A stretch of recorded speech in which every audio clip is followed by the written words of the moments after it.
નમસ્તે. કળા, સાહિત્ય, સંસ્કૃતિ અને વિજ્ઞાનનો સમન્વય સાધી એના પ્રચાર અને પ્રસારનું કાર્ય કરતી કાંદિવલી મુંબઈની સંસ્થા સંવિત્તિના ઉપક્રમે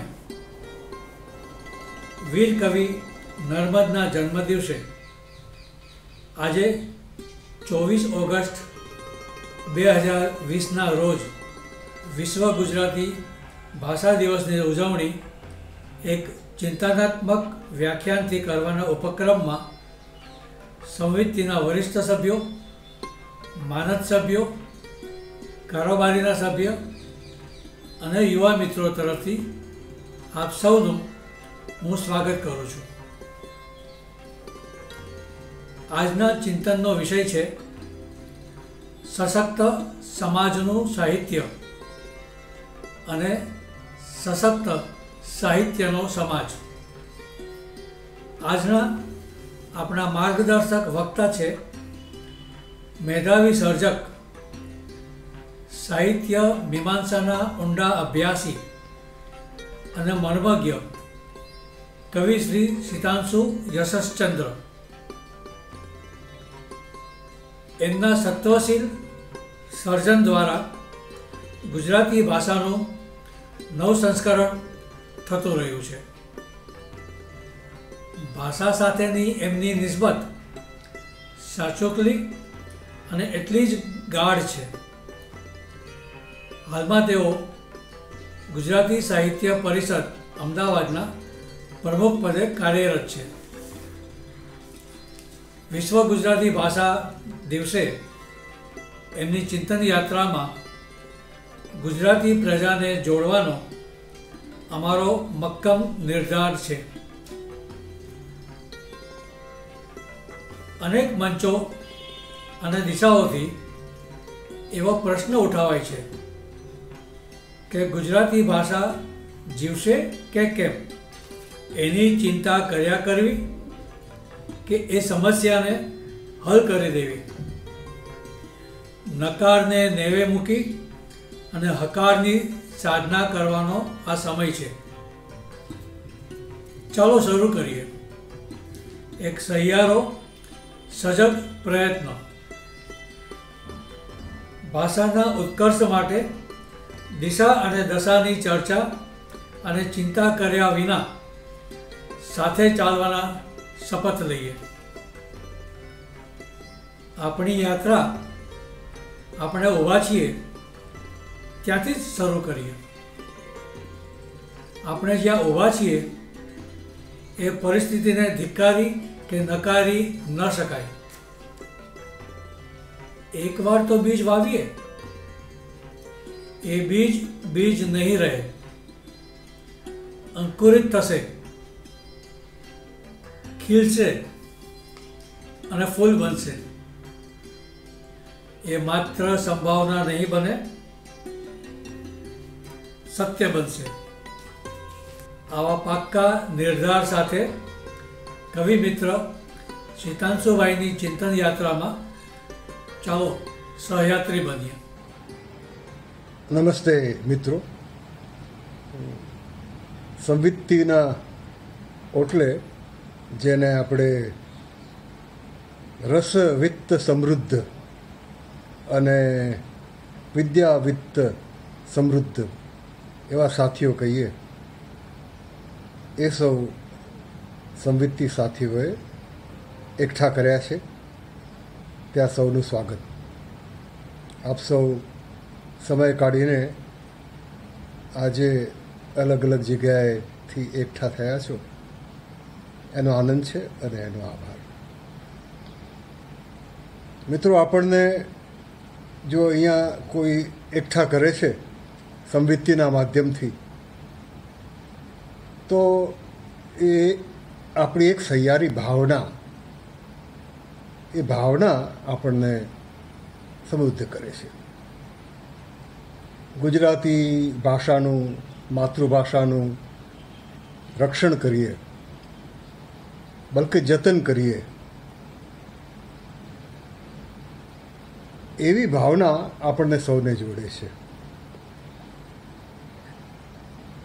તો હવે આપણે એ ભાવના અને આપણી ભાષાનું વાસ્તવ એ બે વચ્ચેના સંબંધની થોડી વાત કરીએ. આજના આપણા વિષયના અનુસંધાનમાં સમર્થ સમાજ કેવો હોય, સમર્થ સાહિત્ય કેવું હોય, એ બેના સામર્થ્યો એકબીજાને કેવી રીતે પોષક બને અને વિઘાતક ન બને, આ આપણો વિષય છે. તો શરૂઆતમાં આપણે જોઈએ કે આપણી આ ભાવના કે માતૃભાષાનું જતન થવું જોઈએ, એ ભાવના અને એ જ માતૃભાષાની આપણા જ સમાજમાં જે સ્થિતિ છે તેનું વાસ્તવ, એ બે વચ્ચે કેવો સંબંધ છે. ભાવના તો સાચી છે, પણ વાસ્તવ એથી વધારે સાચું છે. મુંબઈ, કલકત્તા, નંદરબાર, અરે ગુજરાતના શહેરે શહેરે, ગામે ગામે ગુજરાતી માધ્યમવાળી શાળાઓ અંગ્રેજી માધ્યમ સ્વીકારતી થઈ ગઈ અને ઘણી બધી જગ્યાએ ગુજરાતી વિષય તરીકે પણ બંધ થઈ ગયો.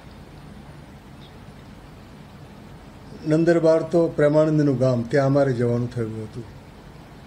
દિલ્હીની સાહિત્ય અકાદમીના એક કાર્યક્રમનું આયોજન આપણે કર્યું હતું પ્રેમાનંદ વિશે.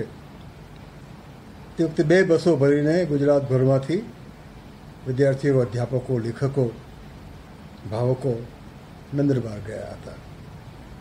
ત્યાં એક મોટી શાળા છે. પ્રેમાનંદનું જેમણે આતિથ્ય કર્યું હતું તે કુટુંબે, દેસાઈ કુટુંબે સ્થાપેલી અને જુદા જુદા ગુજરાતી કુટુંબો ચલાવે છે તે મોટી શાળા છે.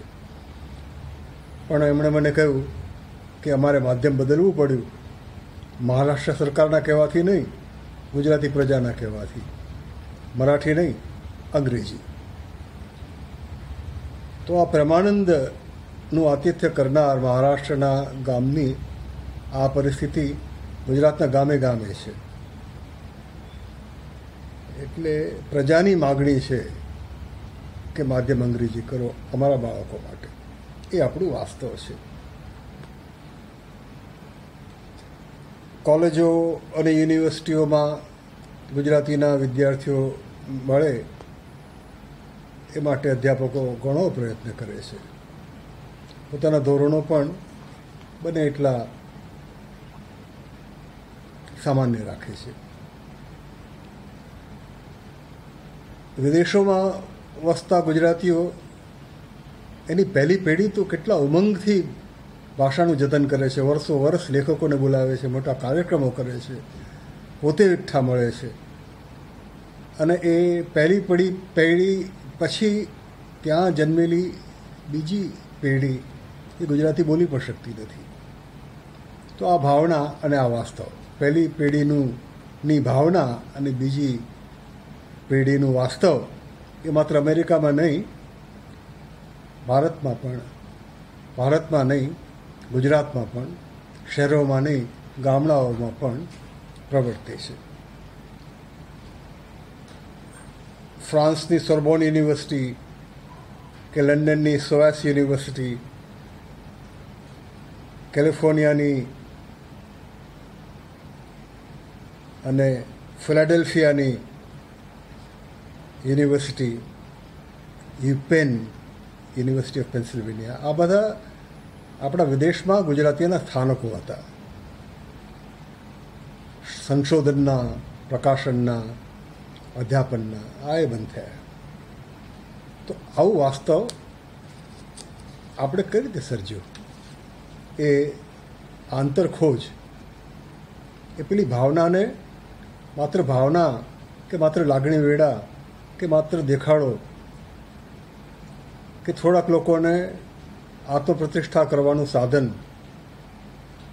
એ ન બનતા આપણી ભાષા, આપણી માતૃભાષા, આપણી ગુજરાતી ફરીથી સશક્ત અને સમૃદ્ધ કેવી રીતે બને એ માટે કેટલાક વાસ્તવિક પગલાં લેવા તરફ આપણે દોરી જશે. તો કેમ આમ બન્યું? આપણું ભાષાકીય, વિદ્યાકીય, સાહિત્યિક વાસ્તવ આવું કેમ કરતાં બની ગયું? મને લાગે છે કે એ સમસ્યા અને એનો ઉકેલ બંને આયાતી છે. આયાતી એટલે બહારથી આવેલી, નહીં કે અંદરથી ઉગેલી સમસ્યા, અને તેથી જ એના ઉકેલો પણ બહુ સાચા નથી હોતા.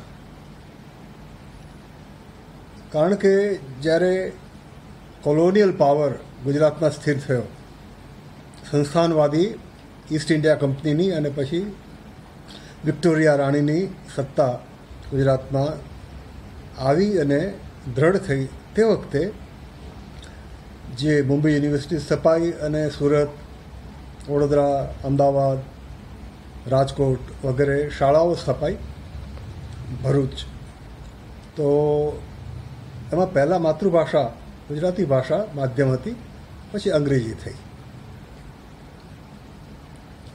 અને જાણે કે એ અંગ્રેજી ભાષાની આપણને મોહિની લાગી, કારણ કે નોકરી મળે, તરક્કી થાય, વિદેશો સાથે વેપારમાં ઉપયોગી થાય. તો આમ હોવાને કારણે અંગ્રેજી ઉપયોગી ભાષા બની અને એથી પછી એનું ચલણ બધે વધ્યું. હવે આમ બન્યું એની પાછળ એક માન્યતા છે કે માણસ એક જ ભાષામાં કુશળતા પ્રાપ્ત કરી શકે. અંગ્રેજીની માન્યતા છે. અમેરિકા જાઓ અને ત્યાં રહેવું હોય તો અંગ્રેજી ભાષાની પરીક્ષા પહેલી આપવી પડે, પછી તમને દાખલ કરે. કારણ કે અમેરિકા એક ત્યારે જ રહી શકે જ્યારે એની એક જ ભાષા હોય. આટલો મોટો અમેરિકા તે છતાંય એવી પેલી નાનકડા ટાપુમાં, ઇંગ્લેન્ડ નામના નાનકડા ટાપુમાં પડેલી ટેવ એ ચાલુ રહી. કોણે એવું કહ્યું કે એક જ ભાષા હોય તો એક દેશ, એક સંસ્કૃતિ એક રહી શકે? બનાવટી વાત છે, કોલોનિયલ વાત છે, સંસ્થાનવાદી માન્યતા છે. કારણ કે ભારતીય પ્રજા સહસ્રાબ્દોથી એક રહી છે, પણ એ હાડે કરીને બહુભાષી પ્રજા છે અને લોહીમાં બહુભાષીપણું છે. સહજપણે બહુભાષી એવી ભારતીય પ્રજાએ કોઈ એક જ ભાષા હોય આખા દેશમાં, ફારસી હોય કે અંગ્રેજી હોય કે હિન્દી હોય, હવે એવી કોલોનિયલ માન્યતામાંથી વહેલી તકે છૂટી જવાની જરૂર છે. નિરંજન ભગત હો કે યુ આર અનંત મૂર્તિ હો કે બીજા અનેક લેખકો હો, આ વાત કે આપણી બહુભાષી પ્રજા છે એની એકતા જુદી રીતે સિદ્ધ થાય છે. અનેક કેન્દ્રી એકતા એ છે. આ વાત એમણે કહી છે. અનંતમૂર્તિ બહુ સરસ કહેતા હતા કે એના ઘરમાં એની મા સાથે જ્યારે વાત કરવી હોય કે દાદી સાથે કે નાની સાથે, ત્યારે એકદમ તળપદી કન્નડમાં બોલે, પણ બહાર મહેમાન આવ્યા હોય, આ અડોશી પડોશી, એમની સાથે વાત કરવી હોય તો જરા વધારે ઠાવકી કન્નડમાં બોલે. અને બજારમાં જાઓ તો જરૂર પ્રમાણે કેટલીક જગ્યાએ કન્નડ બોલે, કેટલીક જગ્યાએ અંગ્રેજી બોલે. કર્ણાટકના ઉત્તર ભાગમાં હો તો જરૂર પ્રમાણે મરાઠી પણ બોલી લે, અને દક્ષિણ ભાગમાં હો તો મલયાલી પણ બોલી લે. બાપુજી સાથે અમુક વાત કરવી હોય તો અંગ્રેજીમાં લગાવે. ખાસ કરીને કોઈ સાહેબ આસપાસ બેઠા હોય તો બતાડે કે અમને અંગ્રેજી પણ આવડે છે, પણ કંઈ કન્નડ ભૂલી ના જાય, દેશી કન્નડ પણ ભૂલી ના જાય. આમ સહજપણે બહુભાષી પ્રજા આપણે છીએ. એટલે ગુજરાતીનું જતન કરવા માટે કેવળ ગુજરાતીવાળી વાત ખોટી છે. એ તે કેવો ગુજરાતી જે હો કેવળ ગુજરાતી, એમ ઉમાશંકરે કહ્યું છે. અને નિરંજન ભગતે કહ્યું છે ગુજરાતી માધ્યમ, અંગ્રેજી ઉત્તમ. હું પણ ગુજરાતી માધ્યમની શાળામાં જ ભણ્યો છું. મારું અંગ્રેજી સારું છે. અમેરિકામાં જઈને PhD કરી શકું એટલું સારું છે. એટલે અને અનેક લોકોનો હમણાં આપણે અંગ્રેજી થોડું નબળું થયું છે, એટલા માટે અંગ્રેજી માધ્યમનો ઉપયોગ કરીએ છીએ. માધ્યમનો ઉપયોગ કરવા છતાં અંગ્રેજી તો નબળું જ રહેશે. આ કરુણાંતિકાને કારણે આપણે સમજવી જોઈએ. અંગ્રેજી માધ્યમ કર્યાથી અંગ્રેજી ઉત્તમ નહીં બને. અંગ્રેજી ઉત્તમ કરવું છે આપણે. એ પણ આપણે અનેક ભાષાઓમાંની એક છે, ગુજરાતની અને ભારતની. પણ એને શીખવાનો તરીકો કોલોનિયલ ન હોય, માધ્યમ બનાવીને નહીં. માધ્યમ બનાવીને કંઈ થતું નથી. એ તો સરસ રીતે અંગ્રેજી ભણાવો અને શાળા ઉપરાંત, કોલેજ ઉપરાંત બીજી કેટલીક સંસ્થાઓ એવી બનાવો પ્રજામાં ઠેર ઠેર ઇલેક્ટ્રોનિક માધ્યમથી, વિજાણુ માધ્યમથી પણ, કે અંગ્રેજી સારું બને. તો મિત્રો, આવું ભાષાકીય વાસ્તવ આપણે કઈ રીતે સર્જી શકીએ? ને આપણો વારસો શું છે? તો 2 મોડેલની વાત કરું. આખી દુનિયામાં એક લેટિન મોડેલ છે અને બીજું સંસ્કૃત મોડેલ છે. યુરોપમાં લેટિન મોડેલ હતું. દાંતે અલિઘિરી એમણે ડિવાઇન કોમેડી લખ્યું. આ સહસ્રાબ્દની, ગયા સહસ્રાબ્દની પૂર્વાર્ધની વચ્ચે તે વખતે તે 12મી 13મી સદી સુધી તો યુરોપમાં રાજ્ય ભાષા અને વિદ્વત્જનોની ભાષા અને સાહિત્યની ભાષા માત્ર લેટિન હતી. લેટિન સિવાય કંઈ જ નહીં. દાંતે વિદ્રોહ કર્યો અને વલ્ગર જેને કહેતા હતા તેવી ભાષાને મહાકાવ્યની ભાષા બનાવી. લેટિનમાંથી એ ઇટાલિયન તરફ લઈ ગયા સાહિત્યને. પણ તે પહેલાં તો માત્ર લેટિન, લેટિન ને લેટિન. આપણે ત્યાં શું હતું? સંસ્કૃત વિરોધીઓ કે સંસ્કૃત એવી જ હતી. 5 મિનિટ પણ વિચાર કરો, પ્રમાણિક 5 મિનિટ પણ રહો ને, તો 5 મિનિટની પ્રમાણિકતા પણ તમને કહે કે એવું નહોતું. એ વૈકલ્પિક મોડેલ હતું. સંસ્કૃતનું પ્રમાણ અને લેટિનનું પ્રમાણ, એ 2 મોડેલ્સ સાવ જુદા હતા. કાલિદાસને તો કોણ નામથી તો જાણે, અને નાટકો વાંચ્યા ના હોય તો એ નામ ખબર હોય, વાંચ્યા પણ હોય ઘણા બધા. આ તો સંવિત્તિની સભા છે, તો આપ સૌ જાણતા હશો કે દુષ્યંત સંસ્કૃતમાં બોલે, શકુંતલા પ્રાકૃતમાં બોલે, અને છતાં એ બંને સરસ રીતે પ્રેમ કરી શકે અને સરસ રીતે એકબીજાને છે પણ આપી શકે. એટલે કે રાજા પોતાની ગાંધર્વ લગ્નથી થયેલી પત્નીને છે પણ આપી શકે. એટલે સંસ્કૃત ભાષા જ નહીં પણ 2 ભાષાઓ બોલાતી હતી. એટલું જ નહીં, 3 હતી. સંસ્કૃત અને પ્રાકૃત તો પરાપૂર્વથી હતી. પ્રાકૃતમાં પણ ખૂબ લખાયું છે, માત્ર સંસ્કૃતમાં નહીં. બૃહદ કથા પણ ગુણાઢ્યે પ્રાકૃતમાં લખી હતી, પૈશાચી બાપાચી. એ બૃહદ કથાના સંસ્કૃત અનુવાદો થયા, નહીં કે સંસ્કૃતમાંથી પૈશાચીમાં અનુવાદો થયા. સંસ્કૃત ભાષામાં એટલી નમનતા હતી કે બીજી ભાષામાં પૈશાચી જેવી પિશાચોની, સાવ વનવાસીઓની ભાષા, એમાં પણ ઉત્તમ લખાયું હોય તો સાચવી લે. અને 6ઠ્ઠી સદી પછી એમાં ઉમેરાઈ અપભ્રંશ ભાષાઓ. એક ભાષાની અનેક અપભ્રંશો, એક પ્રાકૃતની અનેક પ્રાકૃતો, પ્રદેશ પ્રદેશ પ્રમાણે. મહારાષ્ટ્રીય પ્રાકૃત, તેમ એટલા અન્યત્ર બીજી પ્રાકૃતો, એ જ રીતે અપભ્રંશ પણ. ગુજરાતનો અપભ્રંશ. મિત્રો, આપણો મુદ્દો શું છે? મુદ્દો એ છે કે સાહિત્યની ભાષા પણ ભારતમાં પહેલેથી એક કેન્દ્રી નહીં, બહુ કેન્દ્રી રહી છે. વિદ્યાની ભાષા પણ બહુકેન્દ્રી રહી છે, લોકભાષા પણ બહુકેન્દ્રી રહી છે. સંસ્કૃત પણ ખરી, સંસ્કૃતની ભેગું ભેગું પ્રાકૃત પણ ખરું, પ્રાકૃતની સાથે સાથ અપભ્રંશ પણ. તો આપણે આગળ કહ્યું કે સમસ્યા અને ઉકેલ, આ વાસ્તવની સમસ્યા, ભાવનાની વાત રાખી મૂકી આપણી પાસે, પણ આપણા ભાષાકીય, સાહિત્યિક અને સાંસ્કૃતિક વાસ્તવની જ્યારે આપણે વાત માંડી છે, ત્યારે આપણી સામે જે સમસ્યા છે તે આયાતી સમસ્યાને છોડી દઈએ, એક ભાષા એક સંસ્કૃતિવાળી, અને આપણી પરંપરાને પામીએ કે સંસ્કૃત, પ્રાકૃત, અપભ્રંશ ત્રણેય સાથોસાથ ચાલે.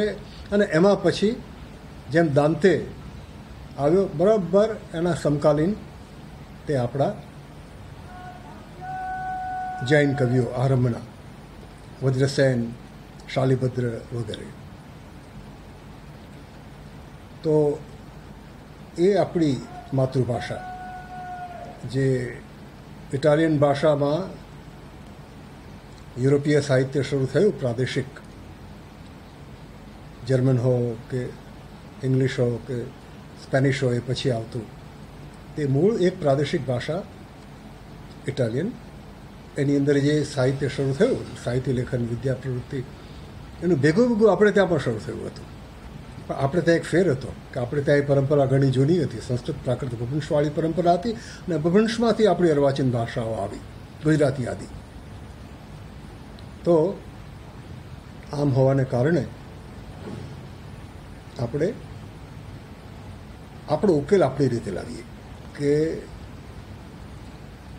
બહુભાષી પ્રજા, એનું સામર્થ્ય આપણી પાસે છે, અને એ સામર્થ્યને ભૂલી ગયા ન ભૂલી જઈને, એ સામર્થ્યને યાદ રાખીને, એની વિસ્મૃતિ ન થવા દઈને આપણે આગળ વધીએ.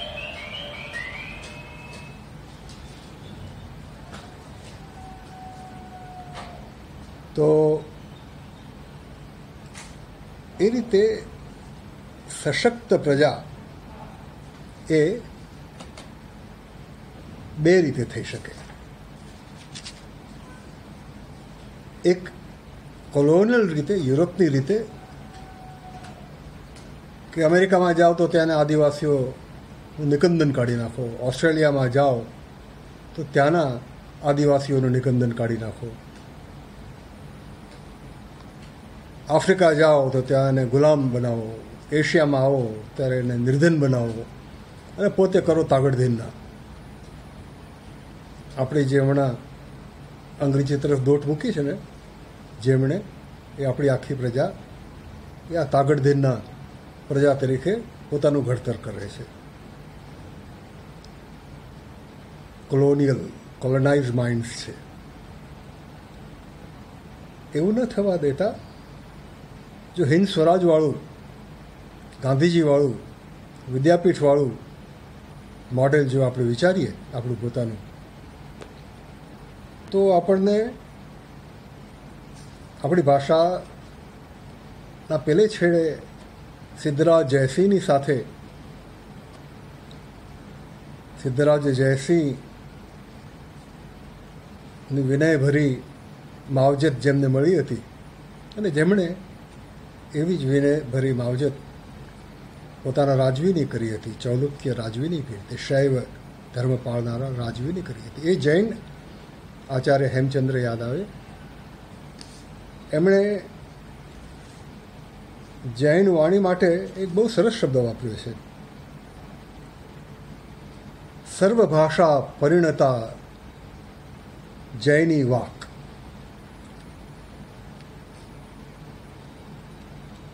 મહાવીર સ્વામીની વાણી કેવી?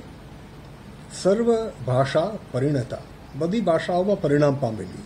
એટલે એ બોલે, એક જ બોલે, કે વારંવાર અનુવાદ ન કરે, પણ એ બોલે તે એવી રીતે બોલે, એવી એમની ભાષા હોય કે પ્રજાનો દરેક વર્ગ સમજી શકે એટલું જ નહીં, પણ પશુ પંખીઓ પણ સમજી શકે, વનસ્પતિ પણ સમજી શકે. એ અદ્ભુત કલ્પના છે, સર્વ ભાષા પરિણતા. ભાલણ પણ, જેણે સૌથી પહેલાં ગુજરાતી ભાષા, ગુજરાતી ભાખા શબ્દ વાપર્યો, એ આપણો ભાલણ. પ્રેમાનંદ અખાનો પુરોગામી એ પણ કહે છે સંસ્કૃતનો વિદ્વાન હતો, પણ ગુજરાતીમાં એણે લખ્યું, સંસ્કૃતમાંથી રૂપાંતર કરીને લખ્યું. એ કહે છે કે શા માટે હું આમાં લખું છું? મુગ્ધ રસિક સાંભળવા ઈચ્છી, એટલા માટે લખું છું. મુગ્ધ રસિક લોકો છે, મુગ્ધ ભલે છે પણ રસિક છે, રસિક ભલે છે પણ મુગ્ધ છે. એટલે કે લગભગ આપણી આજની ગુજરાતી પ્રજા રસિક છે પણ મુગ્ધ છે. બહુ પોતાની તાલીમ નથી, નાની નાની મોબિલિટીઓ આવે ને વાહ વાહ કરવા માંડે. મુગ્ધ છે, રસિક છે. તો પણ એની રસિકતા જો પોષી હોય, એની રસિકતાની માવજત કરી હોય, શાળાઓમાં, કોલેજોમાં, છાપાઓમાં, મંચો ઉપર પૈસા આપીને, અત્યારે એની રસિકતાને વધારે ને વધારે મુગ્ધ, વધારે ને વધારે ગ્રામ્ય, વધારે ને વધારે નબળી બનાવતા જઈએ છીએ. તેના બદલે જો સમર્થ, શક્તિવંત બનાવીએ તો ભારણ કહે છે તેવું કામ થઈ શકે. મુગ્ધ રસિક સાંભળવા ઈચ્છે, આ સાંભળવાવાળી વાત પણ આપણે હમણાં અંકી કરી લઈએ, પાછા એની ઉપર આવીશું 15 મિનિટમાં. અખો પણ એ જ કહેશે, સંસ્કૃત બોલ્યાથી શું થયું, પ્રાકૃતથી શું નાસી ગયું. પ્રેમાનંદ હોય, અખો હોય, ભાલણ હોય, બધા જ કવિઓ નરસિંહ જાગી ઉઠી મારી સુપ્ત વાણી. તો આપણી માતૃભાષા થોડી સુપ્ત છે અને જગાડવાની છે સાચી રીતે. હાફળી ફાફળી ઉઠી અને અંગ્રેજી કરે એવું ન થવું જોઈએ. એનું જાગવાની પણ રીત હોય, નરસિંહની રીત. તો નરસિંહ મોડેલ, ભારણ મોડેલ, અખાનું મોડેલ, હેમચંદ્રનું મોડેલ આપણી પાસે છે. આપણા પોતાના પ્રમાણો છે, એ પ્રમાણે ચાલીએ તો એ પ્રમાણો રીતે ચાલવું એટલે શું કે એવી બહુભાષિતા કેળવી જેમાં ગુજરાતી તો હોય જ માતૃભાષા, સાથે સાથે સંસ્કૃત પણ હોય, હિન્દી હોય, અંગ્રેજી હોય. બધાને શાળામાં ભણાવવાની જરૂર નથી, એના માટે બીજી સંસ્થાઓ પણ બનાવી શકાય. જેણે જે શીખવું હોય તે શીખી શકે, પણ શીખે, બહુભાષી બને કોઈક ને કોઈક રીતે, આપ કેળવણીથી, પર કેળવણીથી, વ્યવસ્થિત કેળવણીથી, યુનિવર્સિટીઓમાં અને કોલેજોમાં અને સ્કૂલોમાં, પણ કોઈક રીતે બહુભાષી પ્રજા બને. તો એ સર્વભાષા પરિણતા એટલે શું? અનેક કામમાં આવે એવી, કવિતા લખવા એ કામમાં આવે ને વેપાર કરવા એ કામમાં આવે એવી બહુભાષિતા. વિજ્ઞાન ભણવામાં કામ આવે, ટેકનોલોજી ભણવામાં કામ આવે, ઇતિહાસ ભણવામાં એ કામ આવે એવી બહુભાષિતા. ઇતિહાસ ભણવો હોય ગુજરાતનો, ગુજરાતી સિવાય કેવી રીતે ભણી શકો? અપભ્રંશ પણ જોઈએ, પ્રાકૃત પણ જોઈએ. ખરેખર ઇતિહાસ સંસ્કૃત વિના કેવી રીતે ભણી શકો તમે? અને જે તે ટેકનોલોજી અંગ્રેજી વિના કેવી રીતે ભણી શકો હમણાં? તો આવું સામર્થ્ય આપણે કેળવીએ તો સશક્ત પ્રજા બની શકીએ. તો ગુજરાતી માધ્યમ, અંગ્રેજી ઉત્તમ, સંસ્કૃત પણ ઉત્તમ, હિન્દી પણ ઉત્તમ, પણ ઉત્તમ છે તે માધ્યમ નથી. માધ્યમ ગુજરાતી, સાહિત્યનું માધ્યમ પણ ગુજરાતી. અને કેવું ગુજરાતી? મુગ્ધ રસિકવાળું નહીં, કેળવાયેલી રસિકતા વાળું. સંવિત્તિ એ છે. મુંબઈમાં ટોળા ભેગા કરનાર તો ઘણી સંસ્થાઓ છે, અને તાપોટા પડાવનાર, જેની પાસે સામર્થ્ય હોય, જે સશક્ત હોય, એ તાપોટા ના પાડે સભાઓમાં બેસીને. હાથનો એ ઉપયોગ કરનારને ગુજરાત શું કહે છે એ આપ જાણો છો. તો સામર્થ્યવાળી પ્રજા એની પોતાની રુચિ કેળવે. ચુનુલાલ મળ્યા આપણા મુંબઈના, એ પણ કહેતા હતા રુચિ, એમણે તો સામયિક કર્યું. તો માત્ર લોકપ્રિયતા નહીં, પણ સાહિત્ય પ્રીતિ, ભાષા પ્રીતિ એ અલગ વસ્તુ છે. પોતે જાણીતા થવાની ઈચ્છા નહીં, આપણી ભાષાને, આપણી માતૃભાષાને જગત જાણીતી બનાવવાની ઈચ્છા. તો એ જો કરવું, એવી સશક્ત પ્રજા બનાવવી હોય તો કેટલાક પગલાં લેવા પડે. કોમ્પિટન્સીસ કેળવવી પડે. ક્ષમતાઓ કેળવવી પડે. કેવી કેવી ક્ષમતા? તો જે ડાયસ્પોરા છે આપણો, તેણે પોતાની બીજી પેઢીની ક્ષમતા કેળવવી જોઈએ. અત્યારે સરસ કામ કરે છે પહેલી પેઢી, પણ આટલી સશક્ત પેઢી છે ઇંગ્લેન્ડમાં રહેતી, અમેરિકામાં રહેતી, અન્યત્ર રહેતી, ઓસ્ટ્રેલિયામાં, તો કેમ પોતાની બીજી પેઢીને આ લગ્ન લગાડી શકતી નથી? આપણે બહાર બેઠા બેઠા તો સદભાવપૂર્વક સવાલ કરીએ, જવાબ તો એમણે જ આપવાનો છે. અને એ છે કે જ્યારે મુગ્ધ રહેવાનું નક્કી કર્યું હોય ને, ત્યારે આ એક પેઢીથી બીજી પેઢી સુધી જવાતું નથી. કારણ કે સાવ નિકૃષ્ટ કક્ષાની કવિતા, નિકૃષ્ટ કક્ષાનું સાહિત્ય, એને આપણા આળસને કારણે બહુ સારું કહીએ, ત્યારે આપણા પછીની પેઢી જે અંગ્રેજી ભાષામાં સાહિત્ય વાંચતી હોય તે મનમાં ને મનમાં હસતી હશે. એનો મૂછનો દોરો ફૂટ્યો હશે ને જે છોકરાઓનો, એ મૂછની નીચે હસતી હશે, મૂછમાં ને મૂછમાં હસતી હશે કે આને તમે સાહિત્ય કહો? અમે તો શાળાઓમાં અને કોલેજોમાં અને અન્યત્ર કેવું સરસ અંગ્રેજી સાહિત્ય વાંચીએ છીએ, અંગ્રેજી દ્વારા આવેલું જગતનું કેવું સરસ સાહિત્ય વાંચીએ છીએ, અમે તો માર્કેઝ વાંચીએ છીએ, અને તમે? અને જ્યારે જવાબ આપવાનો હશે ને ત્યારે તમારું વર્તન જવાબ આપશે કે તમે માર્કેઝને નહીં પણ કેવા કેવા નમૂનાઓને હિન્દુસ્તાનથી બોલાવી મગાવો છો. એ જ રીતે આપણે પણ રુચિની માવજત કરીએ. સંવિત્તિ એવી બાબત છે, સંવિત્તિની આખી પ્રવૃત્તિ સશક્ત પ્રજાની સાહિત્ય રુચિ કેવી હોય એ દર્શાવે છે. તો કેટલાક પગલાં જે લેવાના છે તેમાંનું પહેલું તો આ કે રુચિ ઘડતર અનેક રીતે કરવું જોઈએ. બીજું કે માત્ર સાહિત્ય નહીં, ગુજરાતી ભાષાને આજથી 50 વર્ષે પણ જો સર્વભાષા પરિણતા, એટલે કે દરેક ક્ષેત્રમાં કાર્યક્ષમ રહે, વ્યવહારના ક્ષેત્રમાં પણ, વિજ્ઞાનના ક્ષેત્રમાં પણ, સંશોધનના ક્ષેત્રમાં, ટેકનોલોજીના ક્ષેત્રમાં, અનેક રીતે, અને વધતું જાય છે આ સર્વ જ્ઞાન માનવજાતનું, તો અનુવાદ વિના કેવી રીતે ચાલવાનું છે? તો આવા કરોડોના કરોડો રૂપિયા ખર્ચાઈ જાય છે, ચવાઈ જાય છે, વેડફાઈ જાય છે પ્રજાના, સરકાર દ્વારા અને પ્રજાના નેતાઓ, સાંસ્કૃતિક નેતાઓ દ્વારા તમાશાઓમાં. તો તેને બદલે એક અનુવાદનું મોટું કેન્દ્ર કેમ ના થઈ શકે? અંગ્રેજી ભાષાની અંદર દરેક વિદ્યા ક્ષેત્રના નવા પુસ્તકોના અનુવાદો 10-15 વર્ષે અંગ્રેજીમાં ઉપલબ્ધ હોય જ. એ જ રીતે ફ્રેન્ચ ભાષામાં, એ જ રીતે રશિયન ભાષામાં, ચીનની ભાષાની આપણને ખબર નથી,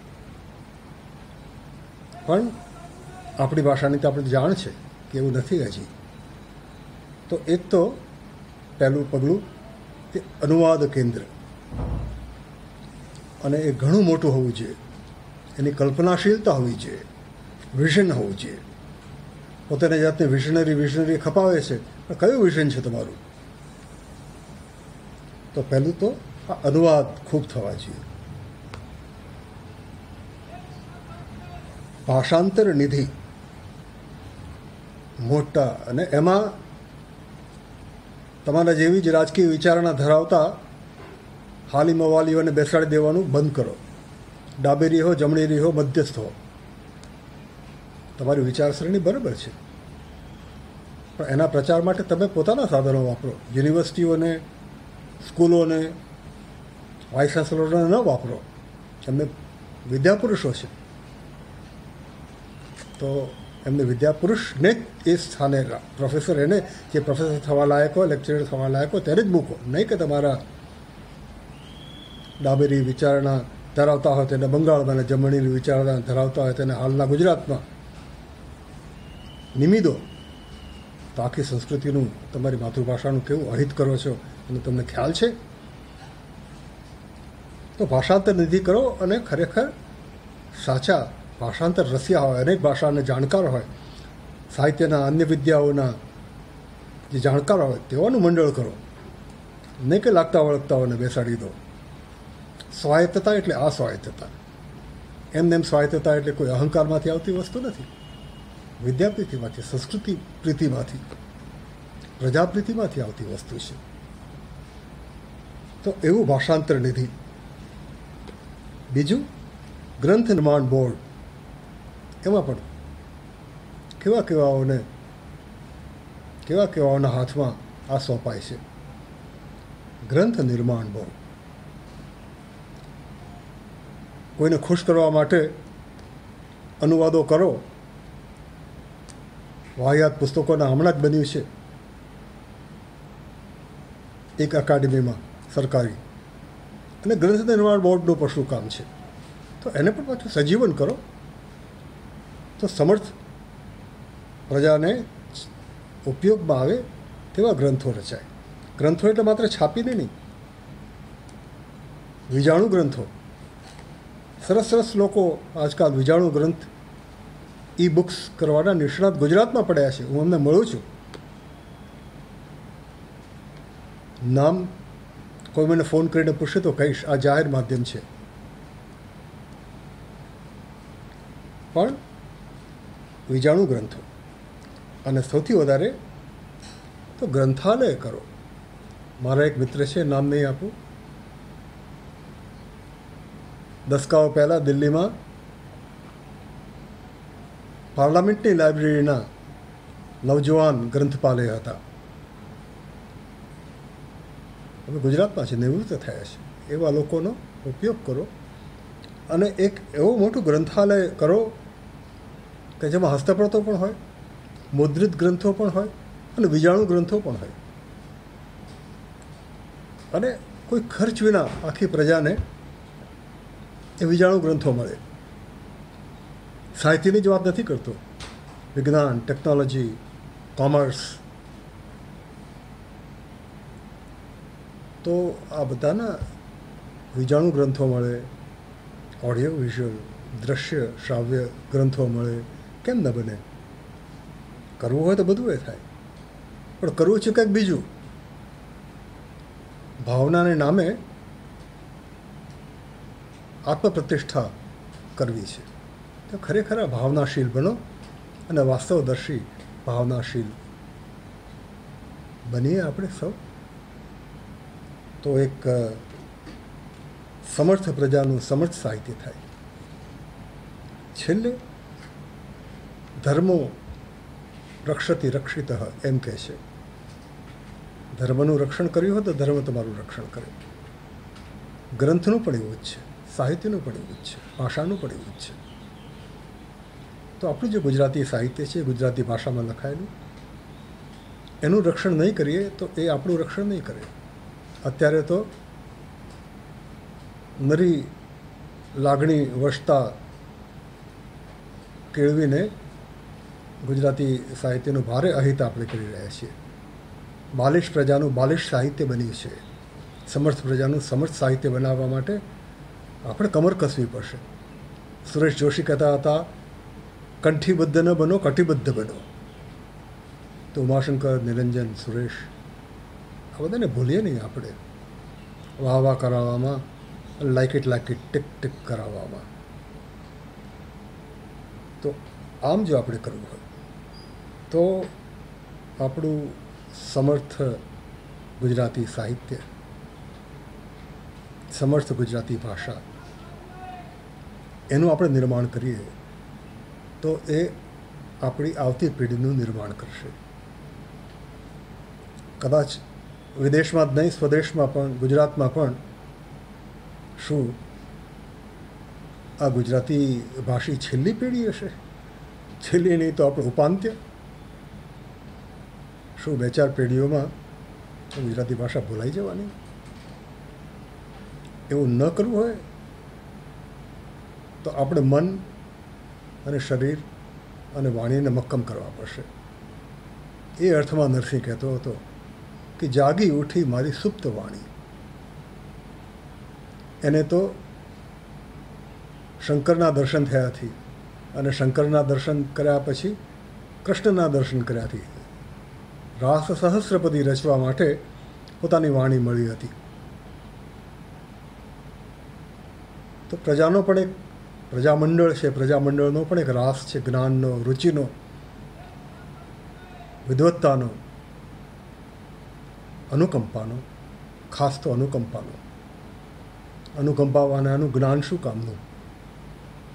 તો આ જે એક લોકરાસ છે, પેલો દિવ્ય રાસ નરસિંહે જોયો,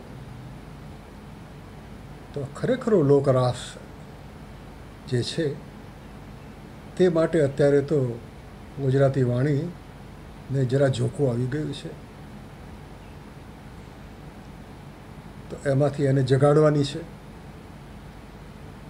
તો આ લગભગ સુપ્ત બની ગયેલી આપણી ગુજરાતી ભાષાને જાગી ઉઠેલી ગુજરાતી ભાષા બનાવવાના જે પ્રયાસો છે તેમાંનો એક ઉત્તમ પ્રયાસ એ આ સંવિત્તિનો છે. ફરી સંવિત્તિના સંચાલકોને અને આ વિજાણુ માધ્યમમાં એકઠા થયેલા સૌ સન્માન્ય સાથીઓને નમસ્કાર કરું છું. અને આજે કંઈ કહ્યું તે બુદ્ધિ અને હૃદય બંને દાજે છે એટલે કહ્યું. એટલે આપણા સૌની સંવિત્તિ સંતપ્ત ન રહેતા શીતળ બને, કાર્યાન્વિત બને, પ્રસન્ન બને એ શુભેચ્છા. નમસ્કાર. મિત્રો, શ્રી સિતાંશુભાઈએ આપણને કેટલા બધા નવા વિચારો આપ્યા, નવી દિશાઓ ખોલી આપી. જે થયું છે એનો પ્રેમસભર સ્વીકાર થયો, જે નથી થયું એનું ચિંતન અને માર્ગદર્શન થયું, જે ખોટું થાય છે એનો આક્રોશ પણ વ્યક્ત કર્યો. સાહિત્યકારની ફરજ છે કે એના સત્વશીલ સર્જન દ્વારા સશક્ત સમાજનું નિર્માણ કરે. સમાજની ફરજ છે કે નબળા અને દિશાવિહીન કે ફક્ત પ્રશસ્તિ પ્રાપ્તિ માટે રચાયેલા સાહિત્યને નકારે. વ્યક્તિત્વના દરેક પાસાને ઉજાડે અને ઉજાગર કરે એવા સાહિત્યની અપેક્ષા કરે. બહારનો દીવો ઓલવાય ત્યાં સુધીમાં આપણે સહુ સાથે મળીને અંદર એક જ દીવો પ્રગટાવીએ. આપણે પ્રગટાવેલા દીવાનું અને એની જ્યોતનું મૂલ્ય સૂર્યાસ્તે સમજાશે. અસ્તુ.